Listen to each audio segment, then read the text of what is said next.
મુંબઈની cyber crime બ્રાન્ચે 7 આરોપીઓની એક કેસમાં ધરપકડ કરેલી અને એમાં એક પૂર્વ રણજી ક્રિકેટર નીકળ્યો જે બરોડાની અંદર રણજી ક્રિકેટ રમતો હતો અને ઓલરાઉન્ડર હતો અને આ રણજી ક્રિકેટરનું નામ સામે આવતાની સાથે જ લોકો ચોંકી ઉઠ્યા છે કે આ એક પ્રતિભાશાળી ક્રિકેટર જે એ સાયબર ફ્રોડની અંદર સંકળાઈ ગયો છે।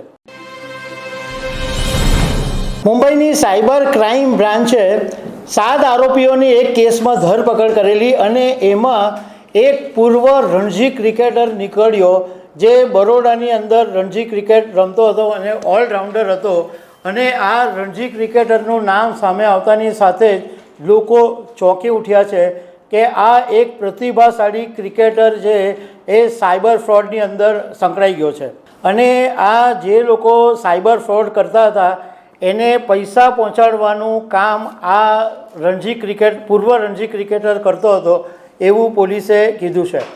તો આના વિશે તમારી સાથે વાત કરીશ।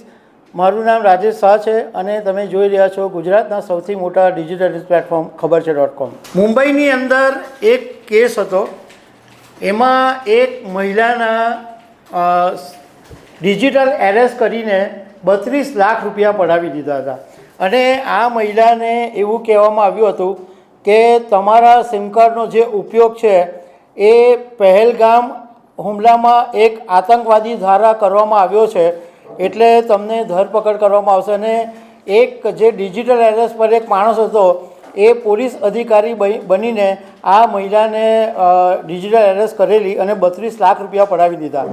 આ કેસ જ્યારે મુંબઈની સાયબર ક્રાઇમ પાસે ગયો ત્યારે આ સાયબર ક્રાઇમે તપાસ કરી તો આ કેસની અંદર 7 લોકોની ધરપકડ કરવામાં આવી અને એમાં એક જે છે એ ઋષિ અરોઠે છે જે ગુજરાતની બરોડામાં રણજી ક્રિકેટર રમી ચૂક્યો છે અને ભારતની મહિલા ક્રિકેટ ટીમના પૂર્વ કોચ તુષાર અરાઠીનો પુત્ર થાય છે।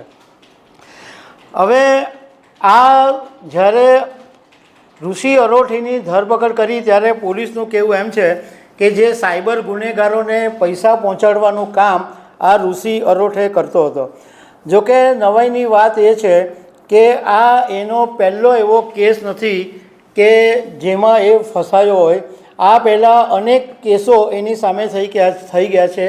માર્ચ 2024માં એક ઉભરતા ક્રિકેટરને IPL બોલિંગ કોચ કેમ્પમાં સ્થાન અપાવવાના બહાને લાખો રૂપિયાની છેતરપિંડી આ ઋષિ અરોઠે કરી હતી અને પંચમહાલમાં રહેતા મહેન્દ્ર મોચીએ પોલીસમાં ફરિયાદ કરી હતી કે મારા પુત્રને IPLમાં સ્થાન અપાવવાની લાલચ આપીને આ ઋષિ અરોઠે લાખો રૂપિયા પડાવી લીધા છે। આ ઉપરાંત જ્યારે વડોદરા SOGની ટીમે ઋષિ અરોઠેના ઘરે દરોડા પાડ્યા ત્યારે 1 કરોડ રૂપિયા રોકડા મળી આવ્યા હતા અને પૈસાનો જે સ્ત્રોત છે એ ઋષિ અરોઠ બતાવી શક્યો નહોતો।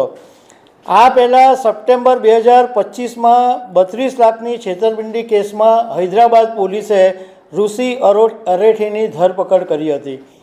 આ જે ઋષિ અરોઠ છે એ 2015થી 2019 સુધી વડોદરા માટે 5 ફર્સ્ટ ક્લાસ મેચ રમી ચૂક્યો છે અને રણજી ટ્રોફીની કારકિર્દીમાં એણે 12 વિકેટ લીધી છે અને 45 જેટલી સ્થાનિક T20માં પણ એ રમી ચૂક્યો છે અને 2019માં ભારતની અંડર-19 ક્રિકેટમાં એને પસંદગી મળી હતી, પરંતુ એ હવે ક્રિકેટને બદલે સાયબર ફ્રોડના રવાડે ચડી ગયો છે અને અત્યારે જેલના સળિયા પાછળ ધકેલાઈ ગયો છે।